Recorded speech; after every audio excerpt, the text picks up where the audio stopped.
ते एका पर्यटन स्थळावर 8-8 दिवस राहतात, जोपर्यंत त्यांचं समाधान होत नाही. फिरायला जात असं नाही, चला हे बघितलं ना झालं पुढं चला. आपण देवाची क्षेत्र सुद्धा झालं चला, सकाळी काय आलो काय किंवा रात्री आलो काय, वर पाया पडलो काय, जेवलो काय, निघालो काय. देवाला टाइम किती, तिथं पोचायला टाइम किती, बाकीच्या क्रिया करायला किती वेळ, आणि तो देवदर्शनाचा आनंद घ्यायला किती वेळ आपण दिलेला असतो. म्हणून कुंतलगिरीला मी 3 तास पूजा घेतो, बाकी काय नाही. तुम्ही यायला 3 तास लावता म्हटल्यानंतर 3 तास तर देवाचं काहीतरी. आज एरवी कधी तुम्ही 3 तास गेला 3 तास थांबता का? बसू आता निवांत, तास 1.5 तास 2 तास. आलोय कशासाठी आलोय आपण कुंतलगिरीला, काय कुंतलगिरी, काय झालं इथं, अशा प्रकारे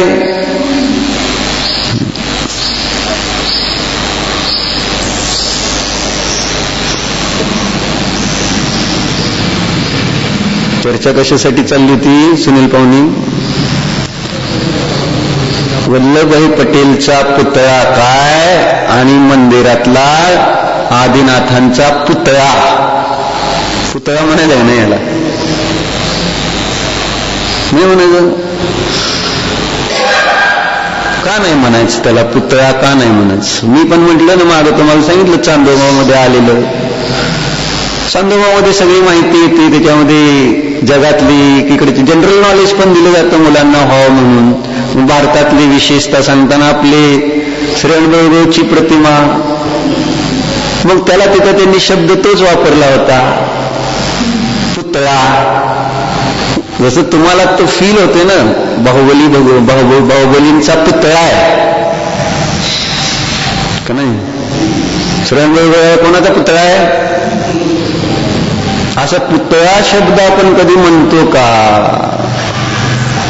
म्हणजे त्याच्यामध्ये तेवढा विनय, आदर, भक्ती हे जे भाव आहेत त्याचा अभाव दिसतो, म्हणून आपण त्याला मूर्ती म्हणू. देवाची मूर्ती, मूर्ती शब्दाचाच प्रयोग प्राधान्यतेने होतो. पुतळा म्हणलं तर आपल्याला ते अविनय झाल्यासारखंच वाटतं.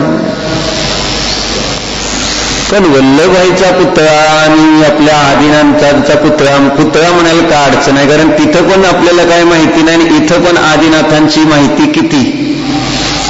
ज्या आदिनाथांच्या मंदिराला 2003 साली झाली आपली ती प्रतिष्ठा, 19 वर्ष झाली बहुधा. आता आदिनाथांचं चरित्र थोडक्यात कोणाला सांगता येईल इथं? कोण होते, काय होते, काय म्हणून त्यांचा आपण पुतळा बसवलाय.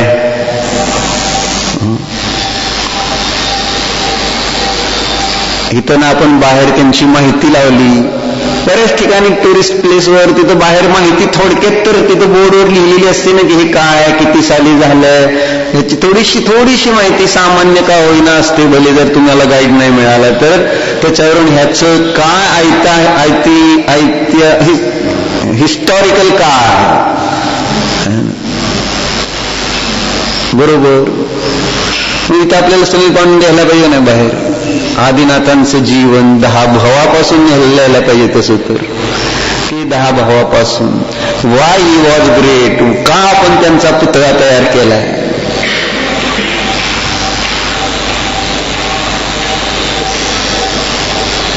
का नाही? पुन्हा तोच प्रश्न आहे ना, तुमचा नाही यांचा का करून रोज त्यांच्या का पाय पडता तुम्ही? विज्ञान काय याच्या पाठीमागचं, सायन्स काय, लॉजिक काय, काय कारण आहे की यांचीच मुद्रा आणि अशीच बनवली का? त्यांना कपडे बिकडे वगैरे सगळे जरा चांगले अलंकाराने सजवलं वगैरे असतं तर काय बिघडलं असतं?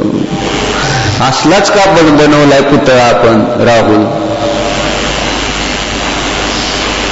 नाही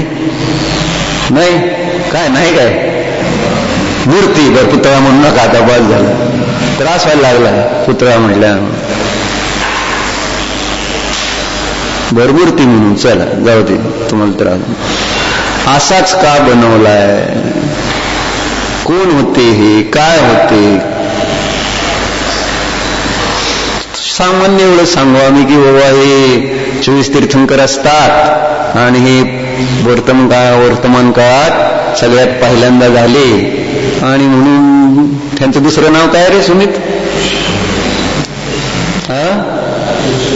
वृषभनाथ. वृषभ शब्दाचा अर्थ काय तो?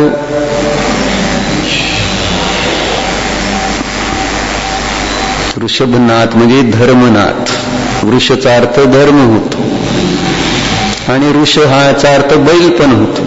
त्यांच्या चरणामध्ये त्या इंद्राला बैलाचं चिन्ह दिसलं आणि त्यावेळेस त्यांचं नाव ठेवलं गेलं ऋषभनाथ. चिन्ह पाहिली जातात, काहीतरी निमित्ताने नावं ठेवली जातात.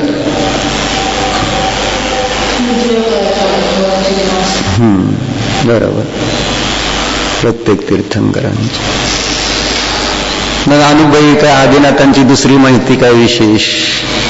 ते पहिल्यांदा या काळामध्ये तीर्थंकर झाले. तीर्थंकर कशाला म्हणायचं इथून सुरुवात होईल का नाही? सगळ्या ह्या गोष्टी येतील. मग हा इतिहास पाहुणे तुम्ही लिहून काढा आणि बोर्ड पण तयार करू पाहिजेत, चित्रसहित सचित्र, आणि बाहेर लावता येईल आपल्याला. की आता आल्यावर निदान वाचतील तर, ज्यांना इच्छा आहे, ज्यांना निकट भव्य आहेत त्यांना म्हणायला काय हरकत नाही. ज्यांनी जिज्ञासा ठेवून ज्ञान पिपासू की काय आहे हे समजून घेण्याची भावना.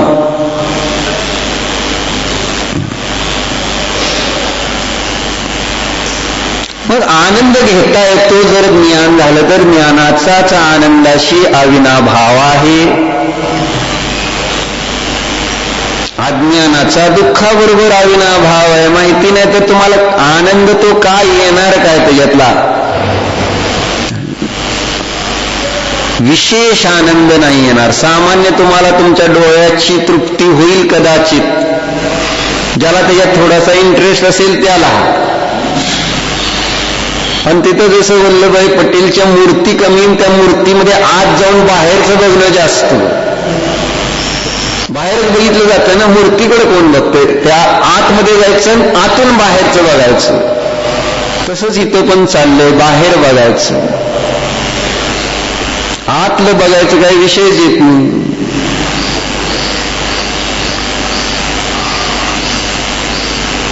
आतल्या अंतरंग वस्तूबद्दलचं अज्ञानच अनादी काळापासून आतापर्यंत आमच्या दुःखाचं कारण होत आलेलं आहे. ह्या वाक्याचं तुम्हाला ज्ञान नाही, नाहीतर लिहिलं असतं लगेच. बाबा काय सांगितलं हे लिहिलं का? आतापर्यंत माझ्या दुःखाला काय बर असं माझ्याकडे बघतायत काय? मी कन्नडमध्ये बोलल्यासारखं बघता तुम्ही माझ्याकडे. काय कळते की तीन काय कळते? काय म्हटलं तुम्ही वाक्यात तसं मी लक्षात तर राहत नाही. काय परत रिपीट करू? माझ्या तर लक्षात राहायला नको.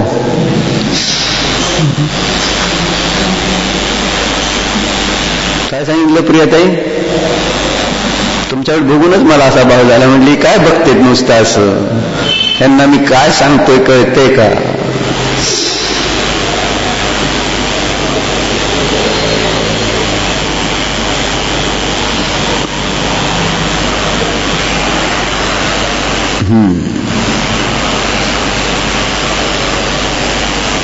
आतल्या वस्तूची माहिती, त्याचं अज्ञान दूर होईल तर विशेष आनंद येईल. काय ज्ञानाचा आनंद असतो हे सांगतोय. जेवढं तुमचं ज्ञान वाढतंय तेवढा आनंद वाढेल. ज्ञानानंद. आणि जेवढं अज्ञान तेवढं दुःख आहे. म्हणून तर निवेदामध्ये दुःख कशाचं सांगितलं जातं? अज्ञानाचंच दुःख आहे ना निवेदामध्ये. माहिती नाही, काही नाही. मग तसं इथं सुद्धा आपण आदिनाथांचं दर्शन घेताना आदिनाथांचे काही दोन्ही प्रथमानुयोग, कर्णानुयोग, चरणानुयोग आणि द्रव्यानुयोग चार्यानुयोग यायला पाहिजेत आदिनाथांचे. सुनील पाहुणे, चार्यानुयोग यायला पाहिजेत. नाही तर तुम्ही लिहिचाल हिस्ट्री, प्रथमानुयोगच होतोय. मग पुढचा कर्णानुयोग, चरणानुयोग, द्रव्यानुयोग नाही समजला तर मग त्या प्रथमानुयोगामधून पण मनोरंजनच होईल. त्या गोष्टी ऐकल्यात, हा कदाचित एखाद्याला त्याच्यातून प्रबोधन होतं नाही असं नाही. अज्ञानी जीवासाठी तेच तर एक साधन आहे. पण पुढे कर्णानुयोग काय, चरणानुयोग काय, द्रव्यानुयोग काय, त्यांच्या जीवनातला काय परिणाम केले, काय फळ मिळालं, कसं त्या ठिकाणी आचरण होतं आणि काय त्यांनी दिव्य ध्वनीतून आपल्याला उपदेश दिला, त्यांनी काय केलं आणि ते महान झाले की त्यांची मूर्ती आपण आज स्थापित केली, त्यांची प्रतिमा स्थापित करून रोज त्यांचं दर्शन करण्यामध्ये आपलं भाग्य मानतोय आपण, धर्म मानतोय आपण त्याला. त्यांच्या पाया पडण्याला आम्ही सगळेजण धर्म मानतोय. वाय काय त्या माणसाजवळ असं काय होतं? माणसासारखंच आहे ना ते, तिर्यंच्या सारखं तर नाही ना ते. वाघ सिंह हत्ती सारखं दिसते का काय? आपण बघितले वाघ सिंह हत्ती, तसं नाही आहे ती मूर्ती, माणसासारखीच आहे, शांत दिसते एवढंच आहे. निस्संग आहे, निष्परिग्रह आहे, निष्कषाय आहे, निराकुल आहे, निर्दोष आहे, अशी ही मूर्ती आहे. बाहेर न दिसणारं हे रूप आहे. बघायचं झालंच तर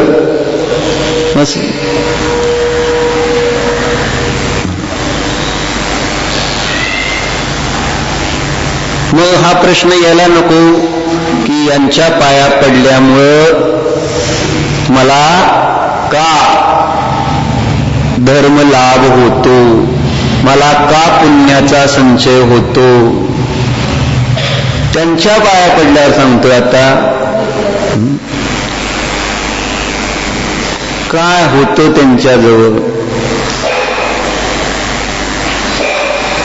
मग ही माहिती जर नसेल तर तुम्ही वल्लभाईचा पुतळा बघितला काय आणि तर देवाचा पुतळा बघितला काय? पुतळा दोन्ही पुतळाच राहणार आमच्यासाठी.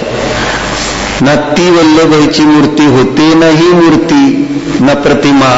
प्रतिमा आम्हा किती वेळा सांगते. प्रतिमेचा अर्थ काय?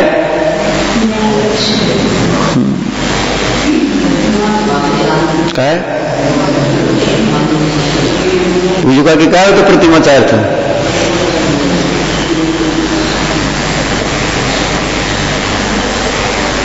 नाही,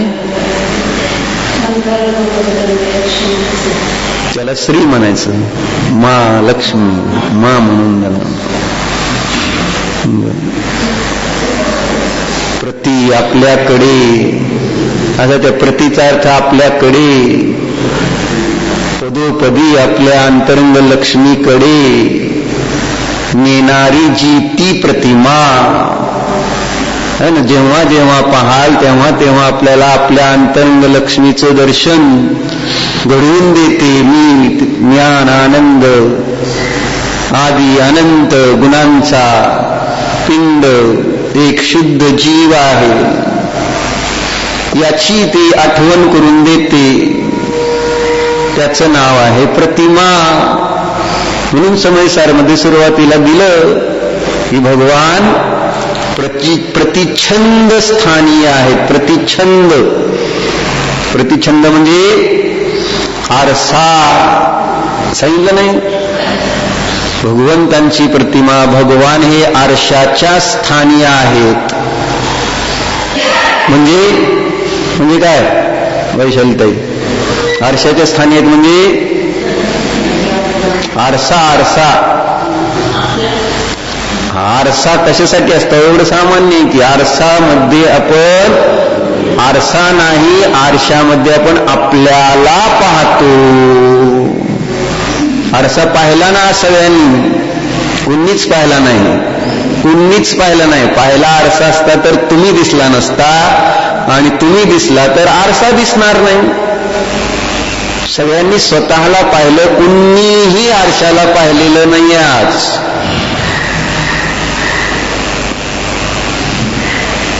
काय गिरीश बघितला आरसा?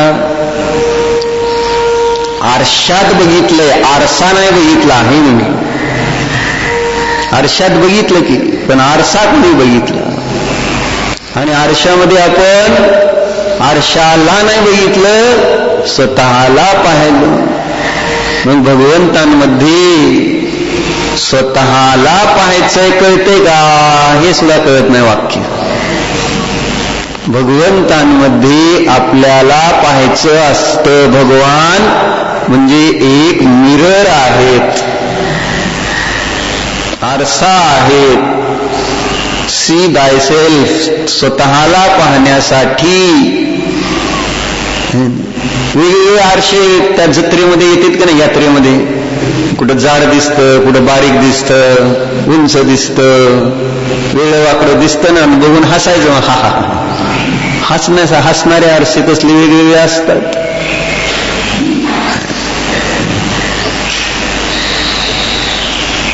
मग हा पण एक आरसाच आहे. तिथं जशी वेगवेगळी रूप दिसतात, इथं जसं आहे तसं रूप दिसतं. फरक हा, तिथं जसे आपण नाही आहोत तसं त्या आरशांमध्ये दिसत असतं. बाहेरच्या आरशांमध्ये काय, जसे आपण आहोत तसं दिसतं की जसे आपण नाही आहोत तसं दिसतं? कसं दिसतं सुमित?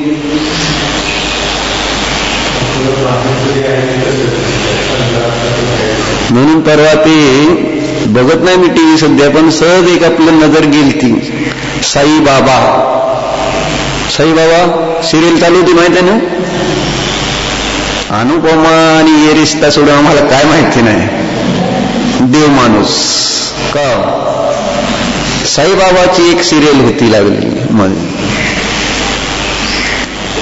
तर त्याच्यामध्ये एक सिच्युएशन, दृश्य एवढंच दाखवलं की त्यांच्या भक्ती भावनेने जसं है ना काहीतरी भेट द्यावीशी वाटते, तसं लोकांना त्यांची भक्ती आली आणि त्यांना काहीतरी भेट द्यावीशी भावना झाली. आणि मग काही लोकांनी एक सुंदर आरसा त्यांना भेट म्हणून दिला. बाहेर फ्रेम बिम सुंदर सगळं असा आरसा दिला. मग ते काय म्हणाले, घेऊन जावा ही वस्तू, नका इथं. का काय चुकलं आमचं? प्रश्न विचारला त्यांनी. तुम्हाला आवडलं नाही, काय झालं? त्यांनी सांगितलं एवढंच, म्हणजे त्याच्यात काही दोष नाही आहे. तुम्ही दिली, तुमचे भाव चांगले, ती वस्तू चांगली आहे. परंतु पुढचं वाक्य काय सांगितलं त्यांनी? काय सांगितलं होतं की मागं इथं,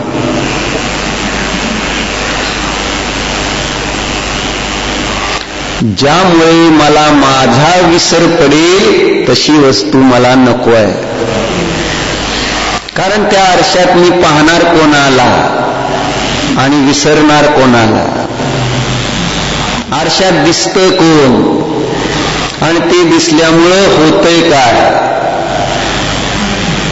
आरशात पाहतो कोणाला मी रोज, आणि ते पाहत असताना कधी तुम्ही असं म्हणाला हे दिसते ते माझं रूप नाही बरं का, असं एकदा तर म्हणाला का? असं आठवतंय का आजपर्यंत तुम्ही आरशात पाहताय? कुठं आरसे नाहीत. बाथरूम मध्ये, बेसिनवर, ड्रेसिंग टेबल, कुठं म्हणून आरसा नाही. आता सगळीकडे बघायचं असतं. पहिल्यांदा आरशात पाहायचं असतं नसतं. सगळ्याला आरसा पाहिजे. आणि आरसा बघितल्यानंतर माणूस एकाग्र होणार नाही असं होतच नाही. आरशामध्ये जेव्हा रूप दिसणार त्यावेळेस माणूस थोडा असं करतच. का नाही करणार? उगाच बघतोय, चष्मा असेल तर असं जरा चष्मा खालीवर करणार. काही ना काही त्या आरशात बघितल्यावर क्रिया केल्याशिवाय राहतो का? कारण तो मी आहे, जे आरशात दिसतंय तो मी आहे. आणि म्हणून मग आपल्याला आपण चांगले दिसावेसे वाटतो म्हणून आपण पुन्हा नीट करतो. विसर पडतो कोणाचा? जो मी आहे ते आपल्याला आपण विसरलो की नाही? कोणता संस्कार केला? हे माझं, हे दिसणारं माझं शरीर नाही, मी आहे. माझं शरीर म्हटलं तरी थोडं अंतर, पण मी. आता मीला तुम्ही जर आरशात पुन्हा पुन्हा पाहणार तर मग जीवाचे काय हाल होतील? जीवाची अवस्था काय असेल? कशाला लक्षात येईल जीव? आणि ह्या आरशात येऊन कधी कुणाला जीव दिसतो का? भगवंतांचं दर्शन करताना कधी तुम्हाला आणि तिथं लगेच आम्ही एकाग्र होतो का? असं बघतोय आणि एकाग्र झालोय आणि मला जिन दर्शन करत निज दर्शन झालेलं आहे, मी पण त्यांच्यासारखाच एक जीव, अशा प्रकारचा भाव आपल्या अंतरंगामध्ये निर्माण झालाय आणि मी त्यांच्यासारखाच भगवान होऊन गेलो काही वेळासाठी. आपण ते आरशामध्ये आपली मुद्रा पाहताना त्या रूप होऊन जातो. आपल्याला आजूबाजूला काय चाललंय भान नसतं. आणि त्या आरशात पाहण्याच्या नादानच काय झालंय? सत्यभामेला सवत आली. माहिती ना सत्यभामाची गोष्ट माहिती? कृष्णाची पत्नी तीच. नारद फिरत होता की नाही त्या महालामध्ये, गेला सत्यभामा तिथं ती आरशात बघत बसली होती. नारद आले, श्रेष्ठ तळमान मी आलोय आणि मला बघायचं सोडून स्वतःला आरशात स्वतःच्या रूपावर इतकं बघूच हिजं म्हणून लगेच कृष्णाला त्या रुक्मिणीचं चित्र त्या आणून दाखवलं. कृष्ण परत येडा म्हणजे आता संसारीच होता, गोपी पाहिजेच काय. मग लगेच चला युद्ध नाही देत ना, चला उचलून आणली उचलून रुक्मिणी. तुम्ही बघा आरशात जर बघत राहिला ना सगळ्याला सवत येईल. आणि सवत आवडते का? जाऊ आवडे ना तर सवत का आवडायची? प्रश्न फार मोठा आहे. सवत कुणाला आवडू शकते का सुनील पाहुणे? आणि हेतू काय? हे गुणभद्र आचार्यांनी सांगितले, मी नाही सांगत. काय सवत का आवडत नाही? माहित नाही. स्त्रिया प्रायः ईर्ष्यालू होती. स्त्रियांमध्ये ईर्ष्या असते आणि म्हणून सवत चालत नाही, बाकी काय नाही. जाऊ पण त्याच्यामुळेच चालत नाही, ईर्ष्या आहे. असं तिथं दिलं म्हणून तर त्यांनी मुक्ती आणि संसार रूपी स्त्री अशा दोन स्त्री घेऊन ते घटवले. जर तुला मुक्ती रूपी स्त्रीशी आणि विवाह करायचे तर तुला संसार रूपी स्त्री सोडावी लागेल असं तिथं त्यांनी सांगितलंय. तिला पण सवत आवडत नाही मुक्ती रूपी स्त्रीला, पण संसार रूपी स्त्रीने आपल्याला बरोबर कसं जाळ्यात अडकवले. मुक्ती स्त्रीचं तोंडच दाखवत नाही, दिसू देत नाही, बघायचं नाही. म्हणून तुम्ही एक बायकोवर समाधानी आहात, दुसरी बायको करून दाखवा. आपल्याकडे तर परमिशन आहे, नाही असं नाही. दुसऱ्या बायकोला परमिशन आहे का नाही? अरे 96,000 परमिशन आहे, 16,000 आहे. तू शास्त्र वाचतो का नाही राहुल? काय आणि नाही कुठून काढलं तू? कामदेव, चक्रवर्ती, बलभद्र, किती बायका असतात त्यांना. आत्ता थोडा काळ मागे गेला असता तर बहाला 2 बायका होती, तुला माहिती आहे का? आपल्या सुद्धा आपल्या मा म्हणजे दुसरी बायको होती बांची, माहिती आहे तुला? सुनीत, तुला म्हणतो माहिती आहे ना? मग तीच सांगतो, लांब मागे नाही, आत्ताच ते 2 बायका. थोडे 100 वर्षापूर्वी दुसरी बायको चालत होती, करत होती, असायच्या 2-3 असायला काय अडचण नव्हती. आता सुनील पाहुणे दुसरी बायको, आता नाही तुम्हाला सोडा, पण तरुण मुलांना विचारतोय, वाक्य नाही, गिरीश दुसरा मुलगा दुसरी बायको, काय अडचण आहे मला? आणि तुम्हाला शांती मिळते, बाकी काय नाही. ती दोघी भांडते, तुम्ही निवांत राहू शकता. आता एकच असल्यामुळे भांडणार कोणाशी, असं थोडंच होतं. चर्चा काय चालत नाही. काय चालत नाही? सवत चालत नाही. ते आपण आरशावरनं गेलो होतो विषय. आरशात बघत बसली तर सवत आली, म्हणून आरशात जास्त बघायचं नाही, नाहीतर सवत येईल, असं तुम्हाला सांगतं. बाग काय? चर्चा काय? चर्चा काय? प्रतिमा. म्हणजे प्रतिमा बघतो आपण, त्यावेळेस ती नुसती इंद्रिय प्रत्यक्षाची विषय राहू नये ना, हे सांगतोय. डोळ्याची विषय मात्र राहू नये, त्याला मनाचा तर विषय बनवा. मनापर्यंत पोचू द्या ना, डोळे नुसते काय. मन पोचलं पाहिजे तिथं, तर ते दर्शन घडेल आणि त्याचा आपल्याला आनंद येईल. जे काही यायचंय ते, पण मनच नाही ना, फक्त डोळे आहेत मंदिरात, फक्त डोळे आहेत, मन बिलकुल नसतं. तुमच्या कापड दुकानात सूरज नुसते डोळे नाहीत येत, मन पण घेऊन येतात लोक. म्हणून तर वेगवेगळ्या वस्तू तुम्ही व्हरायटी सिलेक्ट करून आणताय, बरोबर आहे का? किती दिवस घालवले तुम्ही कशासाठी? लोकांचं डोळ्याचं पारणं फेडण्यासाठी. वेगवेगळ्या डिझाईन्स, कलर, सगळं, कारण त्यांचं मन लागलेलं असतं त्याच्यामध्ये. नुसतं त्यांनी ते बघतेत असं नाही. साडी नुसती बघितली जाते, कापड नुसतं असं बघितलं जातं, मन असतं तुमचं. त्यामुळे त्याच्यातून दिसतं, हे घातल्यानंतर मी कशी दिसेन, त्या डिझाईनमुळे तुम्ही सुंदर दिसणार, त्या रंगामुळे तुम्ही सुंदर दिसणार, का तुम्ही जात्याचे सुंदर आहात. तुम्हाला तुमच्या सुंदरतेवर विश्वास नाही. काही घालू देत, मी सुंदर असं नको. फरक काय पडतो? नाही, चालत नाही. म्हणून तर इथं मंदिरात सुद्धा आम्हा सांगून दमल्या, दृढ धौत वस्त्र, पण आम्ही आपलं काय ते ऐकतो आणि सोडून देतो. धुतलेलं पांढरं वस्त्र घालून यावं मंदिरात. सांगितलं ना असं काहीतरी आम्हा सांगतेत ना, नेहमी सांगतेत, मामी सांगतेत, बरोबर सांगतेत. ऐकू येतं ना तुम्हाला?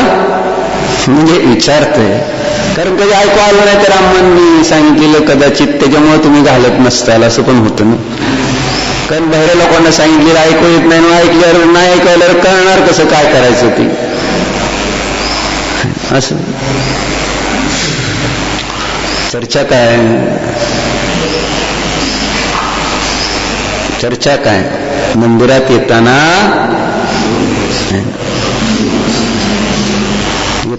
काय चाललं होतं आपलं? मूर्तीचं दर्शन. मूर्तीचं दर्शन, मूर्ती वाचायची असते असं सांगत होतो ना. आणि शास्त्र पाहायची असतात हे सांगत होत. आपला विषय तिथं जायचा होता.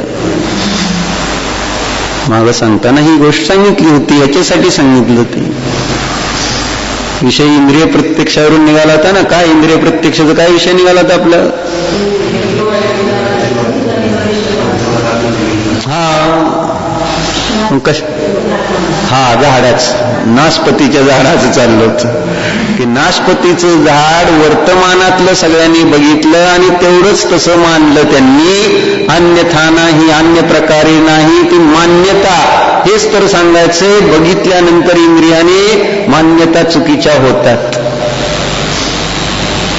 इंद्रियाने बघायला अडचण नव्हती, पण तुम्ही श्रद्धा पण का जोडता त्याच्याशी? जे दिसतंय ते ठीक आहे ना, तिथपर्यंतच मर्यादित ठेवानं हे आहे. ॲज ए म्युझियम ठेवानं सगळ्या वस्तूंना त्यांनी जेव्हा इंद्रियाने पाहता की पाहण्यासाठी आहे, फक्त त्याच्यामध्ये एकत्व, ममत्व, कर्तृत्व, भोक्तृत्वाचं काही करण्यासारखं नाही. इट्स ओनली फॉर, फक्त पाहण्यासाठी असते म्युझियम मधल्या वस्तू. तद्वत हे सगळं जग नुसतं पाहण्यासाठी, याच्यामध्ये कुठं एकत्व, ममत्व करण्यासारखं नाही, नसतं. असं पण आपण पाहत नाही, आपण पाहत नाही नुसतं. आणि म्हणून सांगितलं की जोपर्यंत इथं आपण इंद्रिय ज्ञानाने पाहत राहणार तोपर्यंत आम्हाला ह्याच्यावर श्रद्धा बसणार नाही की मी शरीरापासून भिन्न एक अमूर्त परमात्म स्वरूप जीवच आहे. मी कोण आहे? मी जीवच आहे. शरीर आदी परद्रव्यापासून भिन्नच आहे. ही गोष्ट इंद्रियाने समजणार आहे का सांगा? ऐकून समजणार आहे का सांगा? ऐकण्याचा हा विषय आहे का मी जीव आहे हे? ऐकल्याने फक्त म्हटलं ना इंद्रियांचं मनोरंजन होतंय आणि इथं आमचं मन पण लागत नाही. महत्वाचा दुसरा मुद्दा म्हटलं ना, इंद्रियाने आम्ही एक शब्द ऐकतो पण मन कुठं आहे? ते शब्द ऐकले त्याच्यात जर मन थोडंसं गुंतलं असतं तर त्या मनाच्या माध्यमातून चिंतन करून कुठंतरी त्याचं भाववासन होण्याची संभावना आहे. पण केवळ तुम्ही इंद्रियच वापरणार, डोळे आणि कानच वापरणार, मन वापरणारच नाही, त्याच्या पुढे तुमचा अतींद्रिय ज्ञानाचा प्रयोगच नाही, तर धर्म होणार कसा? खरा धर्म, खरं सुख, खरी शांती, खरी. म्हणून धर्मश्रद्धान बनत का नाही आहे? धर्मश्रद्धा म्हणून इंद्रियाच्या पुढे जावं लागेल तर धर्मश्रद्धान बनेल. नाहीतर त्या मुलांसारखी भांडणं होतील. काय राहुल, मुलांमध्ये काय झाले? वादविवाद झाला ना. नाही, नाशपतीचं झाड शुष्कच असतं, नाशपतीच्या झाडाला फळं नसतातच आणि नाशपतीच्या झाडाला फळं असतातच. का ही सारखी ही भांडणं का, वादविवाद का? आमच्या सगळ्यामध्ये हा वादविवाद का होतोय? तर कारण एवढंच आहे, इंद्रियाने जे दिसलं तेवढंच आपण मन. विचार करा आज याच्यावर. ओम नमः. भो प्रभो मन चिंकाय कृपकरित अनुमोदन.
इंद्रिय ज्ञानाला बाजूला ठेवून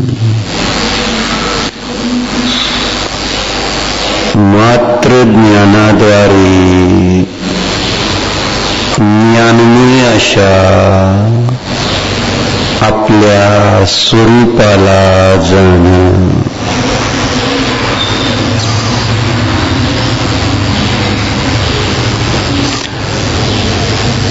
अतींद्रिय प्रत्यक्षाद्वारे निज शुद्ध सिद्ध स्वभावाचे दर्शन करा. हम सिद्ध आहे, अशरीरी आहे, शुद्ध आहे.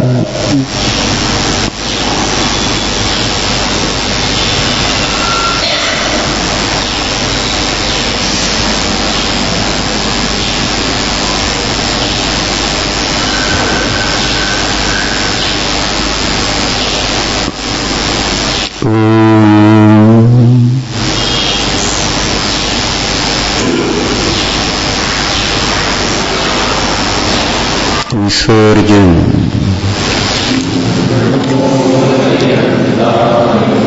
नमस्ते.